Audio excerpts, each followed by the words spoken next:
শুভেচ্ছা,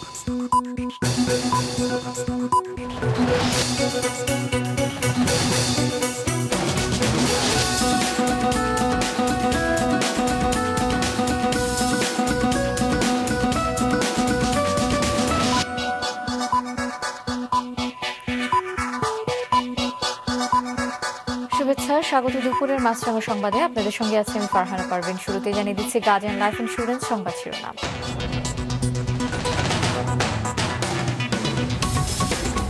শান্তিরক্ষী বাহিনীতে গৌরবের সঙ্গে কাজ করছে বাংলাদেশি সেনারা, বললেন প্রধানমন্ত্রী। আরও বেশি নারী শান্তিরক্ষী পাঠাতে জাতিসংঘের আহ্বান। তৃতীয় ধাপে দেশের 87 উপজেলায় চলছে ভোট। বগুড়ায় ব্যালটে প্রতীকে ভুল। ইসির হিসেবে 12টা পর্যন্ত ভোট পড়েছে 16 থেকে 17%। ঘূর্ণিঝড়ে উপকূলীয় এলাকার অনেকে ঘর হারা, ঠাঁই নিচ্ছেন বাঁধে। চুলা ভেসে যাওয়ায় রান্না বন্ধ। হাতিয়া নির্ঝুম দ্বীপে করুণ অবস্থা। এবার বিস্তারিত সংবাদ। অস্ত্রের পেছনে নয়, মানুষের জীবনমান উন্নয়নে অর্থ ব্যয় করতে বিশ্ব সম্প্রদায়ের প্রতি আহ্বান জানিয়েছেন প্রধানমন্ত্রী শেখ হাসিনা। সকালে রাজধানীতে আন্তর্জাতিক জাতিসংঘ শান্তিরক্ষী দিবসের অনুষ্ঠানে কথা বলেন তিনি। যুদ্ধ না করে আলোচনার মাধ্যমে সমস্যা সমাধানের পথ খুঁজতে বিশ্ব নেতাদের তাগিদ দেন সরকার প্রধান। জাতিসংঘ শান্তিরক্ষা মিশনে অংশগ্রহণকারী বাংলাদেশ সহ বিশ্বের সকল দেশের শান্তিরক্ষীদের অসামান্য অবদান স্মরণ করতে প্রতিবছর পালন করা হয় আন্তর্জাতিক জাতিসংঘ শান্তিরক্ষী দিবস। সকালে রাজধানী বঙ্গবন্ধু আন্তর্জাতিক সম্মেলন কেন্দ্রে দিবসটির অনুষ্ঠানে যোগ দেন প্রধানমন্ত্রী শেখ হাসিনা। আহত 3 জন শান্তিরক্ষীকে সম্মাননা তুলে দেন তিনি। বাংলাদেশের শান্তিরক্ষীরা প্রশংসার সঙ্গে দায়িত্ব পালন করছে উল্লেখ করে প্রধানমন্ত্রী বলেন, বিশ্বে শান্তি প্রতিষ্ঠায় বাংলাদেশ এখন রোল মডেল।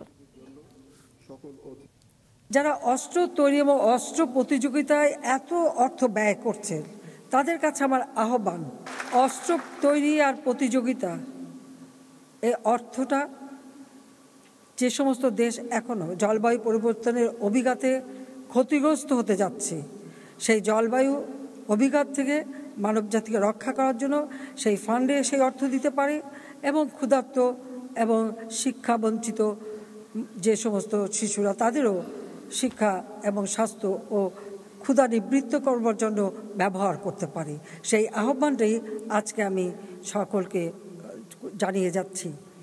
কাজে আমি সবসময় যেখানে যাই এই একটা আহ্বানই জানাই, সংঘাত না, যদি কোনো সমস্যা থাকে আলোচনার মাধ্যমে সমাধান করা, সেটাই হচ্ছে সবথেকে বড় কাজ। 87 উপজেলায় চলছে ভোট গ্রহণ। বিচ্ছিন্ন কিছু ঘটনা ছাড়া সকাল 8টায় শুরু হওয়া ভোট গ্রহণ চলবে বিকেল 4টা পর্যন্ত। ঘূর্ণিঝড় রেমালে দুর্যোগ কবলিত এলাকা হিসেবে এ ধাপের আরও 22টি উপজেলায় নির্বাচন ঘোষণা স্থগিত করে নির্বাচন কমিশন। প্রতিনিধিদের পাঠানো তথ্য এবং ছবিতে ডেস্ক রিপোর্ট। বগুড়ায় নমুনা প্রতীকের সাথে ব্যালট পেপারের প্রতীকের মিল না থাকায় সদর উপজেলার ভাইস চেয়ারম্যান পুরুষ প্রার্থীদের নির্বাচন স্থগিত করা হয়েছে। জেলা নির্বাচন কর্মকর্তা মাহমুদ হাসান বিষয়টি নিশ্চিত করেছেন। কনফার্ম হবে, কিন্তু আমরা চিঠি পাইলে তখন চিঠি দিয়ে দিই। চিঠি আসে নাই, কিন্তু কমিশন থেকে আমাদেরকে বলছে যে শুধু পুরস্কার স্থগিত হবে। অভিযোগ হলো প্রতীকের কাঠি আলা আইসক্রিম লেখা আছে বাংলাতে, কিন্তু পোস্টারে আছে হলো কোন আইসক্রিম, ইয়াতে আপনার হলো ব্যালটে। আর রিটার্নিং অফিসার প্রার্থীকে দিছিল হলো আইসক্রিম, কাঠিয়ালা আইসক্রিম। তৃতীয় দফা ভোটে বগুড়ার সদর, শাহজাহানপুর ও শিবগঞ্জে মোট প্রার্থী 47 জন। সবচেয়ে বেশি প্রার্থী প্রতিদ্বন্দ্বিতা করেছেন সদর উপজেলায়। 21 জন প্রার্থী এ উপজেলায় প্রতিদ্বন্দ্বী। 3 উপজেলায় ভোটের প্রভাব বিস্তার করার দায়ে 4 জনকে আটক করেছে পুলিশ। ফেনী সদর, সোনাগাজী ও দাগনভূঞায় ভোট গ্রহণ চলছে। সকালে সদর উপজেলার বালিগাঁও স্কুল কেন্দ্রে ভোটারদের দীর্ঘ লাইন থাকলেও শহরের বিভিন্ন কেন্দ্রে ভোটারদের তেমন উপস্থিতি দেখা যায়নি। এদিকে বেলা 12টার দিকে পিটিআই কেন্দ্রে জাল ভোট দিতে গিয়ে সহকারী প্রিজাইডিং অফিসার ও পোলিং এজেন্ট সহ 10 জনকে আটক করা হয়েছে। জোর করে এজেন্ট বের করে দেওয়া, এজেন্ট ফর্ম ছিঁড়ে ফেলা, কেন্দ্র দখল করে জাল ভোট দেওয়ার অভিযোগে ভোট বর্জন করেছেন ওবায়দুল কাদেরের ছোট ভাই চেয়ারম্যান প্রার্থী শাহাদাত হোসেন। উপজেলা আওয়ামী লীগের সাধারণ সম্পাদক মিজানুর রহমান বাদল ও মহিলা ভাইস চেয়ারম্যান প্রার্থী ফাতেমা বেগম পারুল। আমাদের দাবি হচ্ছে প্রহসন নির্বাচন আমরা মানি না, এই নির্বাচন স্থগিত করে পূর্ণ নির্বাচন দেওয়া হোক একটা নিরপেক্ষ নির্বাচন। এই কারণে এটা বাংলাদেশ আওয়ামী লীগের সম্মানিত সাধারণ সম্পাদকের উপজেলা, আর নিজ উপজেলা, এই উপজেলায় প্রশাসন নির্বাচনের কোনো প্রয়োজন নেই। আর এখানে বিএনপির কোনো প্রার্থী নাই। আমরা যারা প্রার্থী সকলেই আওয়ামী লীগ করি। আমি আওয়ামী লীগের সাধারণ সম্পাদক, আমি আজকে ভোট কেন্দ্রে যাইতে পারি না। আমাদের দাবি, আমরা এই নির্বাচনটা বাতিল করে নতুন তফসিল ঘোষণা করে পুনর্নির্বাচনের জন্য আমরা এখানে রিটার্নিং অফিসারের কাছে আবার আসছি। এদিকে অন্যান্য উপজেলায় এখন পর্যন্ত শান্তিপূর্ণভাবে চলছে ভোট গ্রহণ। সকালে ভোটার উপস্থিতি কম থাকলেও বেলা বাড়ার সাথে সাথে বাড়ছে ভোটার সংখ্যা। রওশন জাহান মিষ্টি, মাছরাঙা নিউজ ডেস্ক। দর্শক, চট্টগ্রাম, যশোর, নোয়াখালী এবং বগুড়া থেকে উপজেলা পরিষদ নির্বাচনের খবর কিছুক্ষণ আগে জানিয়েছেন আমাদের সহকর্মীরা। দুপুরের কাছাকাছি সময়টাতে আমরা দেখতে পেয়েছি কিছু জায়গায় ধাওয়া পাল্টা ধাওয়ার ঘটনা ঘটেছে। এর মধ্যে পটিয়ার একটি কেন্দ্রে বিশৃঙ্খলার জন্য নির্বাচন স্থগিত করে দেওয়া হয়েছে এবং একই সাথে আমরা জানতে চাচ্ছি বোয়ালখালীতে একজনকে আটক করা হয়েছে ছুরি সহ, একদম হাতে নাতেই। এই দুটি বিচ্ছিন্ন ঘটনা ছাড়া পুরো যে 4টি উপজেলা রয়েছে সবগুলো বলা যায় শান্তিপূর্ণভাবে নির্বাচন হচ্ছে এবং ইদানিংকালে আমরা যে নির্বাচনগুলো দেখছিলাম যে ভোটার উপস্থিতি কিছুটা কম, এখানেও তা দেখা যাচ্ছে। যশোরের 2 উপজেলা বাঘারপাড়া এবং অভয়নগর উপজেলা পরিষদের নির্বাচন অনুষ্ঠিত হচ্ছে। আমরা বিভিন্ন কেন্দ্র সকালে ঘুরে দেখেছি যে লম্বা লাইনে দাঁড়িয়ে আসলে উৎসবমুখর পরিবেশে ভোট সম্পন্ন হচ্ছে। দ্বিতীয় ধাপের নির্বাচনে আমরা দেখেছিলাম যে ভোটারের উপস্থিতি আশঙ্কাজনক। বাঘারপাড়া উপজেলার ক্ষেত্রে আসলে ব্যতিক্রম আমরা দেখছি। একদম সকাল 8টায় ভোট শুরু হলেই প্রথম থেকেই লম্বা লাইনে দাঁড়িয়ে নারী পুরুষ উভয় আসলে ভোট দিতে ইচ্ছা প্রকাশ করছে এবং তারা ভোট দেওয়ার চেষ্টা করছেন। তবে এখানকার দায়িত্বপ্রাপ্তরা যেটি বলছেন যে ইভিএম একটি নতুন পদ্ধতি হওয়ায় আসলে প্রাথমিকভাবে জ্ঞান না থাকায় কিছুটা জটিলতার সৃষ্টি হচ্ছে, অর্থাৎ আঙুলের ছাপ মিলছে না, সেটি যেমন সমস্যা সৃষ্টি করছে, ঠিক তেমনি তারা না বুঝেও আসলে ভোট দিতে একটু সমস্যায় পড়ছেন। যারা লম্বা লাইনে দাঁড়িয়ে আছেন তারা গরমে কিছুটা কষ্ট পেলেও স্বস্তি প্রকাশ করছেন, এই জন্য তারা নির্বিঘ্নে ভোট কেন্দ্রে আসতে পেরেছেন। বগুড়া সদর উপজেলায় একটি কেন্দ্রে অভিযোগ করেছেন 2 জন প্রার্থী আনারস প্রতীকের বিরুদ্ধে। তারা বলছেন যে আনারস প্রতীকের প্রার্থী আমাদের এজেন্ট বের করে দিচ্ছেন, আমাদের বিভিন্ন কেন্দ্রে এজেন্ট ঢুকতে দিচ্ছেন, এরকম অভিযোগ তারা দিয়েছেন আইন শৃঙ্খলা রক্ষাকারী বাহিনীর কাছে, রিটার্নিং কর্মকর্তার কাছে। এরপর সাথে সাথে সেখানে রিটার্নিং কর্মকর্তার প্রতিনিধি এবং আইন শৃঙ্খলা বাহিনীর কর্মকর্তারা সেখানে এসেছিলেন, ঘটনাস্থল পরিদর্শন করেছেন এবং তারা আশ্বস্ত করেছেন তারা প্রয়োজনীয় ব্যবস্থা গ্রহণ করবেন। যে নোয়াখালীর কোম্পানিগঞ্জে কিন্তু ইতিমধ্যে যে 3 জন প্রার্থী, 2 জন চেয়ারম্যান প্রার্থী এবং 1 জন মহিলা ভাইস চেয়ারম্যান প্রার্থী, তারা অভিযোগ এনেছেন যে বিভিন্ন কেন্দ্র থেকে তাদের এজেন্টকে বের করে দেওয়া হয়েছে এবং কেন্দ্র দখল করা হয়েছে এবং জালভোট সহ নানা অভিযোগ এনে তারা বাংলাদেশ আওয়ামী লীগের সাধারণ সম্পাদক ওবায়দুল কাদেরের বাড়ির সামনে 30 মিনিট অবস্থান পালন করেন এবং সবশেষ তারা জেলা রিটার্নিং কর্মকর্তার কার্যালয়ে এসে তাদের যে লিখিত অভিযোগ ছিল সেটি জমা দিয়েছেন এবং সাংবাদিকদের সাথে কথা বলে তারা জানিয়েছেন যে তারা এই ভোট বর্জন করেছেন। 87টি উপজেলা পরিষদ নির্বাচনে বেলা 12টা পর্যন্ত 16 থেকে 17% ভোট পড়েছে। দুপুরে আগারগাঁওয়ে নির্বাচন ভবনে এই কথা জানান কমিশন সচিব। ব্রিফিংয়ে ইসি সচিব জানান, উল্লেখযোগ্য অনিয়মের ঘটনা ঘটেনি। ব্যালট ছিনতাইয়ের চেষ্টার অভিযোগে চট্টগ্রামের পটিয়ার পূর্ব পিনগালা সরকারি প্রাথমিক বিদ্যালয় কেন্দ্রে ভোট স্থগিত করা হয়েছে। বগুড়ায় নমুনা প্রতীকের সঙ্গে ব্যালট পেপারের প্রতীকের মিল না থাকায় সদর উপজেলা ভাইস চেয়ারম্যানের ভোট স্থগিত করা হয়েছে। সাময়িক বরখাস্ত করা হয়েছে সংশ্লিষ্ট রিটার্নিং কর্মকর্তাকে।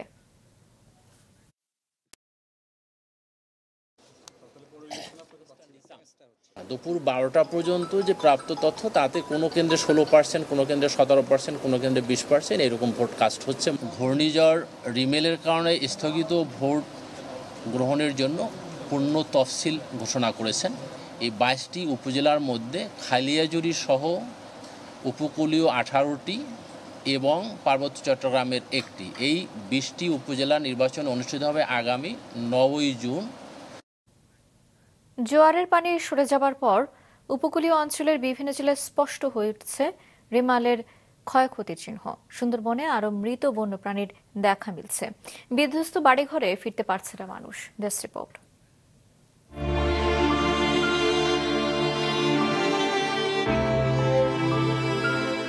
চারদিকে ধ্বংসস্তূপ,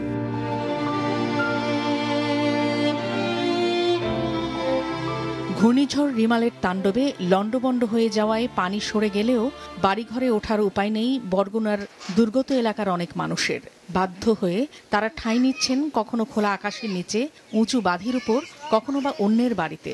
অর্ধাহার কিংবা অনাহারে দুর্ভোগ চরমে পৌঁছেছে মানুষের। আবার রান্না বাড়া হাতে নাই, চুলো নাই, রাঁধতে পারে না কেউ, ওই বাচ্চাকে ওই চিড়ে মিড়ে নিয়ে খাওয়াই। এই তো 3 দিন ধরে একভাবে ঘরে পানি নামে না, ইচ্ছে হালান লাগে। তারপর 3, 4, 5, 6টা গুঁড়ো গাড়া। যেদিকে চোখ যায় শুধু ক্ষতচিহ্ন পটুয়াখালীর উপকূলীয় এলাকা জুড়ে। ঘরবাড়ি মেরামত করে নতুন করে কিছুটা ঘুরে দাঁড়ানোর চেষ্টা করলেও ভর করছে অনিশ্চয়তা। জেলা প্রশাসনের তথ্য মতে দুর্গতদের সংখ্যা এখন 3 লাখ ছাড়িয়েছে। উদ্ধার কাজ করার পাশাপাশি দুর্গতদের ত্রাণ সহায়তা দিচ্ছে কোস্টগার্ড ও বিভিন্ন সংগঠন। জ্বরের দিন আসুকান শহর উঠিয়া সব বাসাইয়ে লইয়া গেছে, আমরা যারে জান লইয়া সরিয়া গেছে। আমাকে সব কিছু লইয়া গেছে, এখন খালি আছে ওই খোসাটা, মাটি মুড়ি যা আছে আইয়া দেহি যারে একবারই যে উঠছি। ধ্বংসযজ্ঞ ভোলার বোরহানউদ্দিন উপজেলার কুতুবা, বড়মানিকা ও গঙ্গাপুর এলাকায় জলোচ্ছ্বাসে মালামালের সাথে চুলা ভেসে যাওয়ায় রান্না করে খাওয়ার অবস্থা নেই কারো। সরকারি হিসাবে জেলায় সম্পূর্ণ ও আংশিক মিলিয়ে প্রায় 7,500-এর উপর ঘর ক্ষতিগ্রস্ত হয়েছে। ঘর গেছে, ছাগল গেছে, হাঁস-মুরগি গেছে, পুষ্করিণী মাছ, ঘের ঘর কিছু নাই। এই জায়গায় আমরা অসহায় পাতিলি দুকে বাতরান দেখাবো, হে ব্যবস্থাও কিছু নাই। গাছপালা ভাঙ্গে চুরিয়া, ঘর দরজা তো নাই। আমরা কোনো রকম আর কি বাইরে দিন কাটাইছি। 7 থেকে 8 ফুটের জলোচ্ছ্বাসে নোয়াখালীর হাতিয়ার, নলচিরা, হরণী, ছানন্দী, চরেশ্বর ও চরকিং ইউনিয়নের নিম্নাঞ্চলের ঘরহারা মানুষগুলোর অবস্থা খুবই করুণ। প্রায় একই অবস্থা নিঝুমদ্বীপ ও চরঘাসিয়ার প্রায় প্রতিটি ওয়ার্ডে। গতকাল বিকালে দুর্গতদের মাঝে অর্থ খাবার বিতরণ করা হয়। সর্বস্ব হারিয়ে দিশেহারা হয়ে পড়েছেন গোপালগঞ্জের মাছ চাষিরা। জেলা সদরের রঘুনাথপুরে সেতু ভেঙে পড়ায় যান চলাচল বন্ধ হয়ে গেছে বেদগ্রাম বর্ণী সড়কে। এতে জেলা সদর ও টুঙ্গিপাড়ায় যাতায়াত ও পণ্য পরিবহনে চরম ভোগান্তি পোহাচ্ছেন মানুষ। এদিকে যতই কমছে জলোচ্ছ্বাস ও নদ নদীর পানি, ততই দৃশ্যমান হয়ে উঠছে সুন্দরবন সংলগ্ন লোকালয় ও চরাঞ্চলের ক্ষয়ক্ষতি।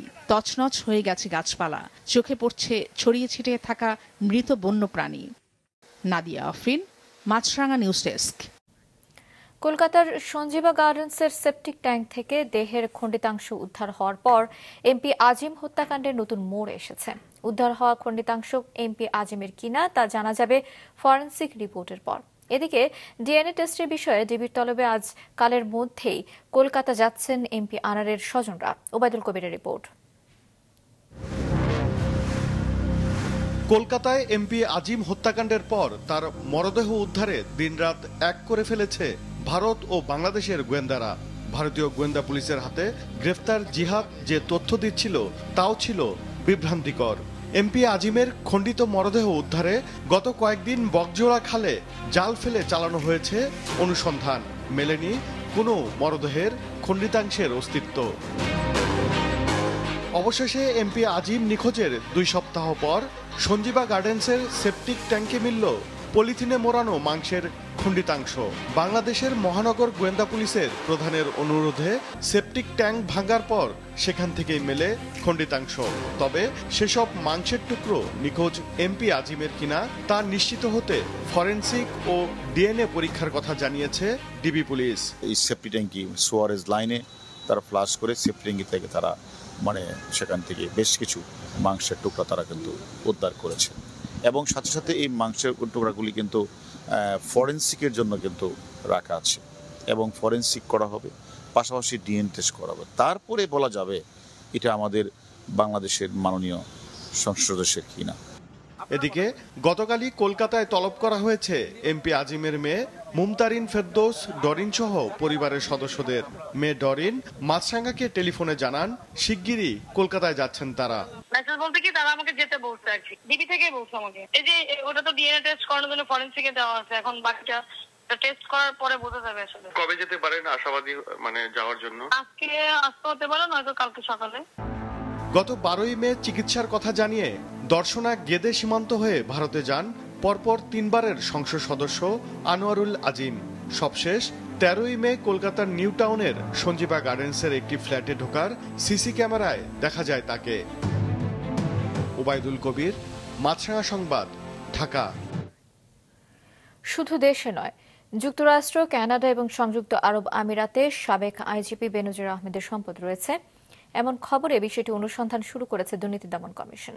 দুপুরে হাইকোর্টে দুদকের আইনজীবী খুরশিদ আলম খান এসব কথা বলেন। তিনি জানান, বেনজিরকে নিয়ে সব অনুসন্ধান শেষ করেই মামলা করবে দুদক। এর আগে তাকে তলব করে জিজ্ঞাসাবাদ করা হবে। এখনই বেনজিরকে গ্রেপ্তারের আইনি প্রেক্ষাপট তৈরি হয়নি। বেনজিরের সম্পদ অনুসন্ধান করতে তাড়াহুড়ো করবে না দুদক। দেশ ত্যাগ করতে চাইলে দুদক নজরদারি করবে। ইতিমধ্যে আদালত 2 দফা বেনজিরের বিপুল পরিমাণ সম্পদ এবং ব্যাংক হিসেব জব্দ করার নির্দেশ দিয়েছেন।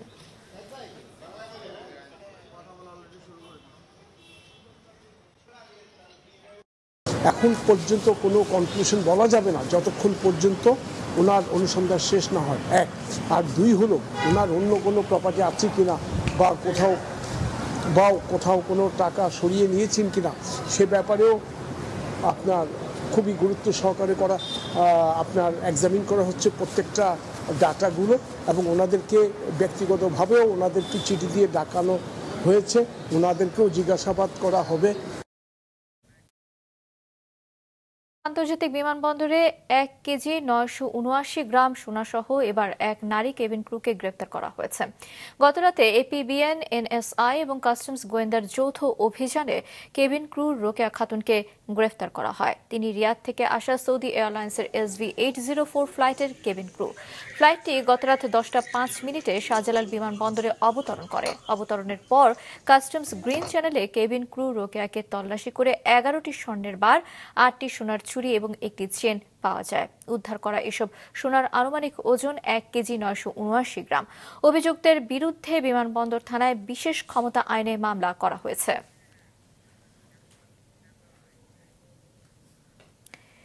পৃথিবীর সব পর্বতে লাল সবুজ নিশান ওড়ানোর স্বপ্ন দেখেন সদ্য এভারেস্ট জয়ী বাংলাদেশি পর্বতারোহী চট্টগ্রামের সন্তান বাবর আলী। গতকাল দেশে ফিরেই আজ তিনি বসেছিলেন সাংবাদিকদের সঙ্গে। জানান, রোমাঞ্চকর আর চ্যালেঞ্জিং এভারেস্ট জয়ের গল্প। আব্দুল্লাহ রাকিবের রিপোর্ট, ক্যামেরায় ছিলেন রবিউল টিপু। এভারেস্টের চূড়া ছুঁয়ে বীরের বেশে দেশে ফিরলেন চট্টগ্রামের সন্তান বাবর আলী। গতকাল রাতে কাঠমান্ডু থেকে ঢাকা হয়ে চট্টগ্রাম শাহ আমানত বিমানবন্দরে নামার পর পেলেন বিরচিত সম্মান। নিজ শহরে বাবর ফিরে এসে তাই খুলে বসলেন এভারেস্ট জয়ের গল্পের ঝাঁপি। দুপুরে সাংবাদিকদের সাথে আলাপচারিতায় জানালেন দুঃসাহসিক সেই অভিযানের কথা। জানান, পৃথিবীর সর্বোচ্চ পর্বত শৃঙ্গের চূড়ায় দাঁড়িয়ে প্রায় 2.25 ঘন্টা উপভোগ করেছেন প্রকৃতির অপার সৌন্দর্য। ছিল ভয়ঙ্কর অভিজ্ঞতাও। যে এভারেস্ট থেকে নামার সময় আমি তুষার জড়ে পড়েছিলাম, যেটা প্রায় 2.5 ঘন্টা ছিল। একটা জায়গায় বসেছিলাম, একটা এক্সপোজড রিচ বা গিরিশিরাই, তো এমন একটা জায়গায় যেখানে কোথাও কোনো আড়াল নেই আর কি। তো ওই জায়গায় টানা যে বাতাস এবং তুষারের ঝাপটা, এইটা আমাকে মানে পুরো অভিযানে আমাকে ভয় পাইয়েছে বা চ্যালেঞ্জের মুখে ফেলেছে আসলে এইটাই। এভারেস্ট জয়ের পাশাপাশি প্রথম বাংলাদেশি হিসেবে 8000 মিটারের লোৎসে পর্বত জয় করেন বাবর। জানান, এই পর্বত আরোহণ ছিল আরো বেশি উপভোগ্য। আমাকে লোৎসের ক্লাইম্বটা মানে বেশি আনন্দ দিয়েছে, কারণ এটার চ্যালেঞ্জটা, ডিফিকাল্টিসটা অনেক বেশি ছিল। ফেজ ধরে ক্লাইম্ব করতে হয়। এভারেস্ট জয়ের চেয়েও অভিযানের অর্থ জোগাড় করাকে বড় চ্যালেঞ্জ বলে মনে করেন এই পর্বতারোহী। আগামীতে জয় করতে চান পৃথিবীর বাকি সব পর্বত শৃঙ্গ। এভারেস্টের চেয়ে বড় বাধা হচ্ছে এভারেস্ট যাওয়ার জন্য অর্থ জোগাড় করার যে চ্যালেঞ্জ, সেটা আরো বড় পাহাড় আমার পার্সোনালি আমার কাছে মনে হয়েছে। কারণ আমি স্পন্সর পেয়েছি, এরপরও ক্রাউড ফান্ডিং করেছি, স্টিল আমার অনেক অলমোস্ট 15-16 লাখ টাকা লোনও করতে হয়েছে। তরুণদের পর্বত আরোহণে উৎসাহ দিতে পেশায় চিকিৎসক ও নেশায় পর্বতারোহী বাবর আগামীতে কাজ করে যেতে চান। আব্দুল্লাহ রাকিব, মাছরাঙা সংবাদ, চট্টগ্রাম। দুপুরের সংবাদ শেষ করছে, যাবার আগে গার্ডেন লাইফ ইন্স্যুরেন্স সংবাদ শিরোনামগুলো আরো একবার।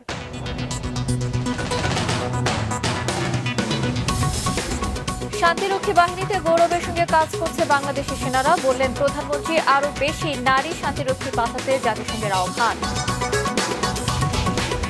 তৃতীয় ধাপে দেশের 87 উপজেলায় চলছে ভোট। বগুড়ায় ব্যালটে প্রতীকে ভুল, ইসির হিসেবে 12টা পর্যন্ত ভোট পড়েছে 16-17%। ঘূর্ণিঝড়ে উপকূলীয় এলাকা অনেকে ঘরহারা, ঠাঁই নিচ্ছেন বাঁধে। চুলা ভেসে যাওয়ায় রান্না বন্ধ। হাতিয়া নিউজিন দ্বীপে করুণ অবস্থা। এছাড়া এখনকার মতো ফেসবুকে আপডেট পেতে ভিজিট করুন মাছরাঙা টেলিভিশনের পেজে, ইউটিউব চ্যানেলেও দেখতে পারেন আমাদের সংবাদ প্রতিবেদন এবং অনুষ্ঠান। আমাদের পরবর্তী সংবাদ বিকেল 5টায় দেখার আমন্ত্রণ।